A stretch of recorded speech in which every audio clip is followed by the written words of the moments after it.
Hello everyone, welcome to the channel. In this video, I will show you how to create and host a Google Meet web conference. There are many ways to create and host a meeting. The simplest way is by going to meet.google.com. Here, you'll notice I'm on the homepage of Google Meet. If I select the 9 dots in the top right corner, you'll see I can also access Google Meet from there. So here I am, and as I mentioned, there are 3 ways you can start and create a meeting as a host. The first is, if I click on the blue new meeting icon, you'll notice 3 options appear. The first option is to create a meeting for later, which simply generates a meeting link you can use anytime. So if you'd like to create a link and share it with someone, you can do that. However, I suggest saving the link somewhere secure to avoid losing it if you're planning to use it later. I suggest clicking Schedule in Google Calendar. This option opens your Google Calendar and provides additional options to customize your meeting. Plus, it saves the event to your calendar, ensuring you don't forget about it. And you still have the option to grab that Google Meet link to share out if you would like. So you'll notice I can manage my Meet call settings here in Google Calendar. You'll notice it already has my Google Meet link there. By sending the meeting invitation,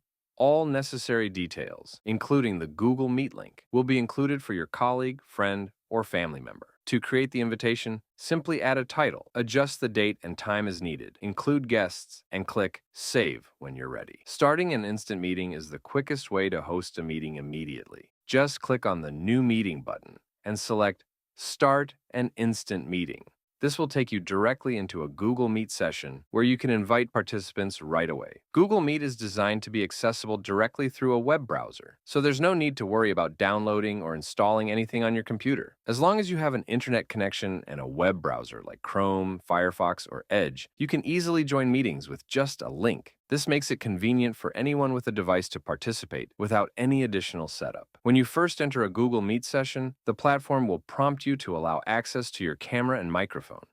To ensure you can fully participate in the meeting, click Allow in the top left corner of your web browser, where it asks for permission to use these devices. This step is essential for audio and video functionality during the meeting. If you don't allow access to your microphone and camera initially, you may face issues with them later on during the meeting. By selecting Allow on the top left, you ensure everything is ready to go. You can also click Dismiss on the prompt once you've granted the permissions and continue with the meeting without interruptions. This ensures smooth audio and video functionality. All right, and now you'll notice I'm inside my instant meeting. Few other things to note when you're creating and hosting a meeting. If you do the instant meeting and want to meet right now, notice on the left-hand corner, I could simply add others by clicking on the blue button, or I could get the copied link. If I select this icon right here, it's going to copy the link. And that's how you can create and host a Google Meet web conference. If you found this tutorial helpful, please like the video and subscribe to our channel for more content like this. Thank you for watching.